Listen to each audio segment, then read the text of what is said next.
Inna Allahi wa inna Allahi Rajiun, which literally means we all come from God, and to God we will all return. Welcome to the Midnight Miracle.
You know, how do you keep a despondent person alive?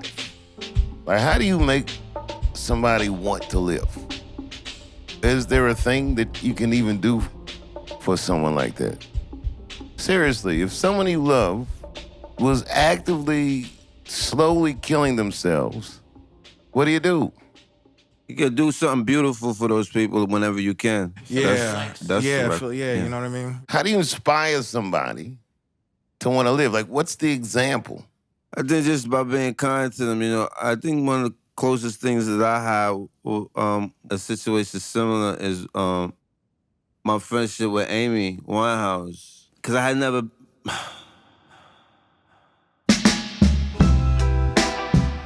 For you, I was a flame. Love is a losing game. Yeah, she was at an extreme point of her use at that time, you know. And she didn't really see a way out, you know. She was wrapped up in it. And I just spent time with her as much as I could when I was in Europe, you know, and we were in each other's space. But it was challenging because if somebody has an addiction like that, they're only around people that use at that level. So their social circle just immediately, it becomes so isolated that if you don't do that, you don't really see them because they're not interested in, you know, it's not, and that doesn't mean that they don't love people or want to see people, but they, you know, they see people in spurts because it's like, you know, they're wrapped up in their thing, you know? Everything is about getting back to that. And there's certain people that, you know, they can't be actively in that state around. So if they're generally in that state, more often than not, they just stop being around people. And it's not to say that addicts are not kind to each other in that space too, but you know, the focus is always the same. It's kind of very impersonal kind of relationships, you know? They're very surface. So it's a rough one, you know. I think that's why I said, first thing I said is just to pray for them in like whatever circumstance they're in, that, you know, that they come out of it on the better side. And if they do perish in that way, that, you know, that the Creator find mercy on them, you know? Let them perish in the best way possible. Because, you know, I mean, the fact of the matter is we're all walking in the same direction. You know, it's how you get there that matters most, you know, and then that's just the beginning. So you just pray. Like you said, Kweli, is you can't control people. People have to be, you know, they have to be motivated from within themselves to make any change or do anything. I'd say, ironically, accept them. Like, people feel accepted without judgment, and everybody comes to a place when they're like, well, maybe this isn't what I want. Maybe there's something to live for, and if you're accepting them and not judging them in that moment, you can talk to them in the moment when they're listening. Yeah, that happened with me with Amy. She was just in the zone one night, and we were staying in the same hotel at the Key West, Kweli. She had a room with all these people, and I was staying downstairs, and she broke out from them, and she said, I just want to hang out with you. So we kicked it, came back to my room, and she whipped out this aluminum foil situation, and I was like, what is that? And she was like, it's gear, basically. And I'd never been, you know, up close to anybody using hard drugs like that, like ever. She said, "You're not a big drug person, are you?" I said, No, I'm not. I said, "I don't mind that you use drugs, but I mind that you use drugs." You know, basically. Right. Yeah. And I said, "I'm not gonna judge you. If you feel safe here," and I felt like it was better for me to be that oasis for her, cause it was crazy around, and she called out for it. She was like, "These people are like, I'm high, they high and crazy." It was like a dude just sitting on the floor. It was like it was out of a movie. It was crazy. Like, you know, it was the dude just sitting on the floor at the door. When I walked in, there was like 15 people in there. I was like, is this dude like laying down in the middle of the floor at this party in this hotel? I was like, wow. She had just had to show us the height of her success, and she was on one. So yeah, you know, I hear what you're saying about him, no judgment. I was being candid. And she said something that was interesting to me too. She said, you know, doing drugs can be a bit boring. She said, cause you know, everybody around, all they wanna do is talk about drugs. And she liked hanging out with me because we would talk about other things, because we wasn't using drugs together. But at a certain point, Amy would break out because she was either high or she had to go get high. You know, she'd get high and be zoning out and just drift off. Self-professed, profound, till the tips were down. Know you're a gambling man. Love is a losing hand. And then I saw her one time after that, and she was just kind of like, you know, out of it. And Nas was in town, and she was so, because she was such a Nas fan. And I remember her being like, it was so adorable. And it was so sincere, too. She was like completely starstruck and geeked out. And Nas was honored, too. And I think they had birthday around the same time, so. And that was one of the times that I saw her really happy, but she was just a lot of anguish, too, because she was so self-conscious, you know, about, you know, how she looked. And, you know, the paparazzi at that time, they were, like, really on her. She got really annoyed with that. I don't think she anticipated that either, you know. I met Amy in 2004. Her first record, she was, like, they didn't even really know what to do with it. It was nothing like that had come out. I mean, it was smart. It was funky. It was, like, you know, I was like, she's a star.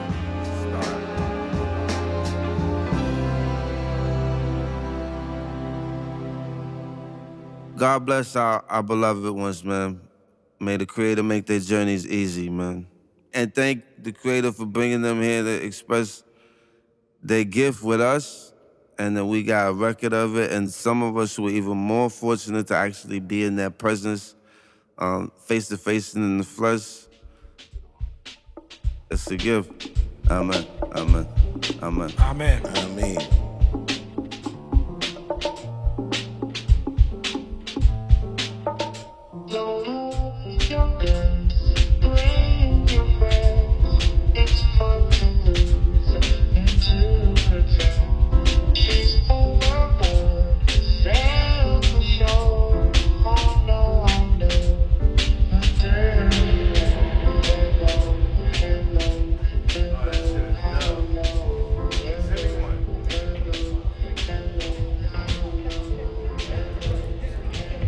Yo, Yasiin, you heard Malik B passed away?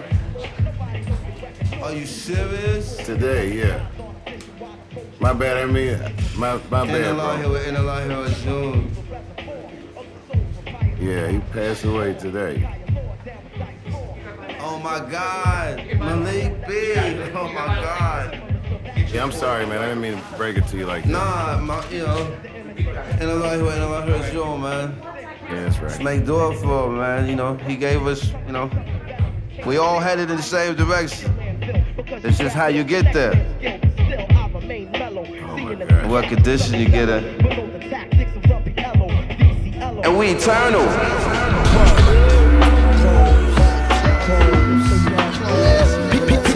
People, there's no equal or no sequel, so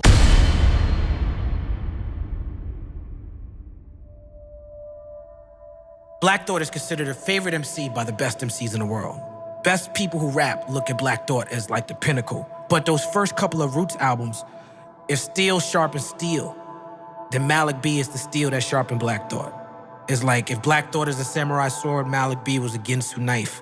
And to me, those first early Roots albums, they were neck and neck. I didn't feel like Black Thought was better than Malik or Malik was better than Black Thought. I felt like, man, these are two incredible MCs. And you know, Malik, for his personal reasons and health reasons and all types of issues he had, he fell back. And Black Thought picked up the mantle. But I just know as a fan of the Roots how important he was to the development of that group. And I don't think that can be understated. Yo, can we play 100% Dundee? This is a tribute. 100% Dundee, Malik B. Rest in peace, Malik B. 100% Dundee.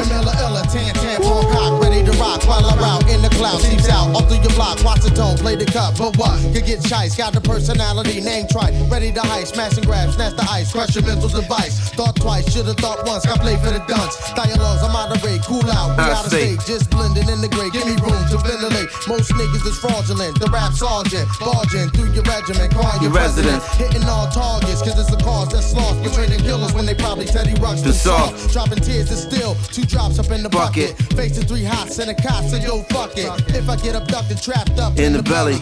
Whack up my celly, getting on like Don Stelly. You know the dilly on the deli and the grin it up. If I said you gotta bend in your kite to send it up. You press up on your corner with windows to send it up. Lay our pots face down on the ground and give it up. Get it up. Face on the ground And give it up. What?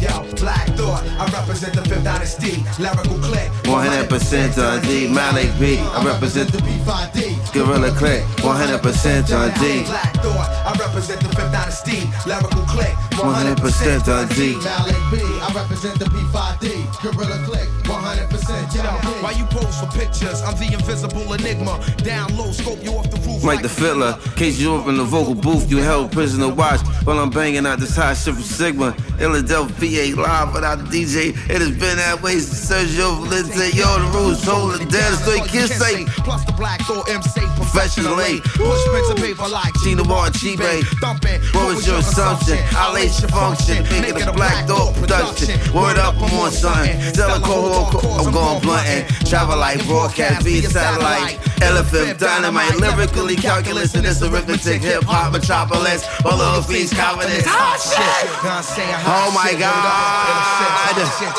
Black Thought, I represent the 5th Dynasty, lyrical clip. 100%. Who are you, bro?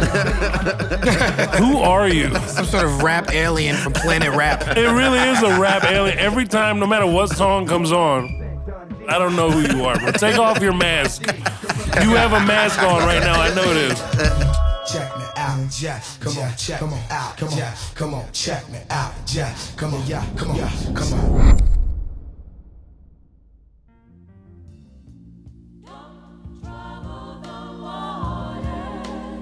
I won't give it up.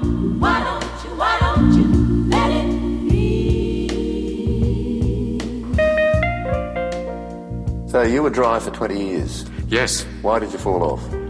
I was in a little town in Alaska. It wasn't the end of the world, but you can see it from there. And it was like all of a sudden I thought, I could drink. It's also that same thought you have if you look off a large building and go, I can fly. And within a week, it was like, gone, you know. And now, you know, I realize I can't. So that was the gift, you know. So, we in town together, I'm backstage, we chilling. Dave and the crew say, could we going down and say, okay, I'm gonna use the bathroom, I'm right behind y'all. And you know, they got the green room snacks. So there's cookies there, right? And anybody who know me, know my relationship with baked goods and cookies. Like, I seen Moses Ryder once. It had cookies and apple juice on it. I'm like, this is the squarest nigga in show business. This nigga's gonna take a nap. Hey, so I end up being in the green room like by myself with the cookies. So, oh man, look at this delicious cookies. He said it like the cookies were alive, like the cookies had a laminate on. I was like, hey, you know what? I will have a cookie. And I bit into the cookie. I was like, it's a pretty good cookie. Then I ate the whole cookie. And it was like, you know, I have another one. Oh, God, I was like, you know what? No. Then I said, you know what? I'll come back. The cookies are here. I'm close. And I just go hang out with the homies that come back, have the post-show cookie. It's just great. So I'm all set up. Sitting in the crowd, Dave out of nowhere. I don't know if you ever even done this to anybody else, but he used to just call me on stage, which is the craziest shit because everybody knows I'm a frustrated stand-up comedian that got kidnapped by rap. But wait a minute. Back in these days, I used to do 6-hour sets. I'd be on stage drinking beer and coffee and all kinds of shit. I would have to go to the bathroom, like maybe 4 hours into it. I'm like, man, I gotta go to the bathroom. I look at the crowd, and there's Mose just sitting there enjoying the show. I'm like, yo, I tag him in, like, yo, hold me down. And the crowd, you guys don't mind if Mose Def comes up for a minute while I go to the restroom. These niggas see him, hooray! and so now he can't say no, right? Now I get off stage, I go to the bathroom, right? And I'm in the bathroom, at the punchline, there's the speakers in the bathroom. This nigga, I thought he was gonna rhyme or something. This nigga started doing stand-up. He went up there like, hey, waka waka, everybody. What's going on? What's going on? It's good to be here at the punchline. and was... and started... How long you guys been together, right? But the point was, he would destroy. So now this particular night, this is a big, big night, because what we know what they don't know. Robin Williams is backstage about to go on, and suddenly I feel the pinch, and I leave the stage. But I called Mose up. And I didn't know this was gonna happen at all. So I'm like, oh wow, this is a big deal. So people, they going crazy. Dave comes back, and then we just start chatting on stage. People like, so what's up? We just get into it. And I just like, do your thing. I'm gonna just sit here on stage. So I start sitting down on stage, kind of like Indian style. And then 15, 20 minutes later, before I know it, I'm kind of like laid out, like I'm in like a Renaissance painting and shit, like I'm in a dorm room and shit with my fucking like elbow up, you know what I'm saying, fucking legs stretched out. And I'm like, nigga, why am I this relaxed? I'm like, still black in America? I'm not feel good, but like, I'm really relaxed out here in public. What is going on? I didn't know what's happening. I was like, why am I experiencing these feelings? And then I realized, I put it together like, I'm high. Oh, I'm high. And then I put it together that it was the cookie. And then right when I made the cookie connection, I came up to Mose and said, you passed my test. Robin Williams comes on stage. And I freaked the fuck out. I'm like, this is crazy. It was nuts. That shit was wild. That was a good experience. Yo, and rest in peace, Robin Williams. I gotta tell you, I bumped into him at FTC on Haight Street. And he was buying skate gear for himself. And I was like, hey, couldn't have been nice. I didn't know him that well, but I knew him from around. I said, I'm doing a show at the Punchline, blah, blah. And he was very gracious, but didn't give me any real inclination that he'd show up. And he did. And he sat in the green room, and I could tell from his swag, oh, this nigga wants to go on. Yes. He's not here. He's not here. He doesn't give a fuck about checking me out. He wants to go on. And a lot of times in comedy, that's some pecking order shit. Niggas feel funny if another headliner show up to their show, but not him. Yeah, that's Robin Williams. Correct. It's true. You said about someone who's being on, that people want you to be a certain way. And sometimes you can't help but be depressed, or, just the nature of being.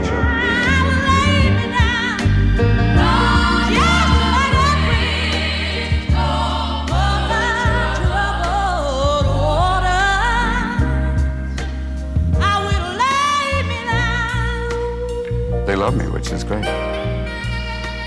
That's the simplest and most wonderful thing. That's the bottom line. That helps the most. And then the rest is up to me. I had a friend that I went to high school with that served in Afghanistan. He was a mine clearer. It was a stressful job. This nigga is from like the hood in D.C., but he was a visual artist, and that's why we went to the same high school, and he was great at his artwork, but now he was in the military. He found himself in Afghanistan. He's an officer. He reports directly to Tommy Franks, the commander of the United States forces in Afghanistan, and he had to clear mines. And I remember talking to him once when he was home on leave, and he said, whenever you hear in the news that someone got killed by a landmine in Afghanistan, as bad as that feels for you, You will never imagine how I feel. He tell me shit like this. I'm not staying another man's grief, but I'm just framing the picture. And he told me one time, he said, I was out in the field, like in the field. He said it was a stressful time. I look up, I see a white dude coming for me, and I realize it's Robin Williams. And he sat there and talked to me for 20 minutes. I never laughed so hard. He goes, Dave, if you ever meet this guy, you gotta tell him what that made me feel like. Like, it really helped me get through my deployment. And I told Robin that night. I said, I have a dear friend of mine, and he claims he saved his life just by being there. And he was like, oh, yes. Thank you. And he gets uncomfortable with this type of compliment, and then waka, he goes into the jokes. But I remember, the other thing I remember about that night, Robin Williams at that point in his career was the kind of guy that you forget how much you like him till you see him. And when he came on that stage, man, the place went crazy. It was only 220 seats in the punchline. It sounded like 10,000. I can't remember a single joke he said. It was almost like I was just watching the crowd. It was complete glee. They were so happy to spend any time with him. And at the end of the night, it was me, Mose, and Robin on stage killing it. Just like we're doing right now in the jam session, just chopping it up. But Robin is a wild dude, and every once in a while, he pumped the tempo up. He would start like fucking, he wanted to rhyme with Mose. Mose was rhyming with him. It was dope, though. Wow. Mose, do you have bars, Mose? Yo, I was just tripping, like, Robin Williams is really going for it. Like, yo, we about to do a cypher right now. That's ill, that's so ill. It's what they call in the wine world an odd pairing. Yes, exactly. It was an odd pairing, but it was perfect. Like, the three of us up there was perfect. And it's poignant because, sadly, that was the last time that we would ever see him alive. But boy, the last time I saw him, he was very much alive. You're back and you realize the thing that matters are others. Way beyond yourself. Self goes away. Ego, bye-bye. Realize there are a lot of amazing people out there to be grateful for. And a loving God. And that, other than that, good luck.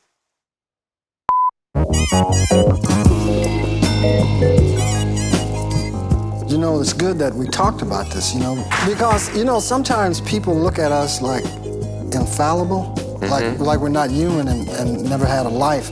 Like, there's people like are listening now that have things in their life that they'll never talk about. That's right. And it always helps to talk about it with someone. Yeah. I don't mean the world, but talk about stuff, you'd be surprised. You take a chance on somebody, say, look, man, I'm not proud of this part of my life. I like to tell you, Can't you see the Inquirer now? Cabot and Pryor confessed to sordid homosexual past. When you feel your life's too hard, just go have a talk with God. I don't know how to inspire anyone to live, but just live. The next time I do this show, I'll tell you how to live. And if you can hang in that long, my God, there's the next time. Just live. And you can talk to him anytime. He's always around. When you feel your life's too hard, just go have a talk. Midnight Miracle.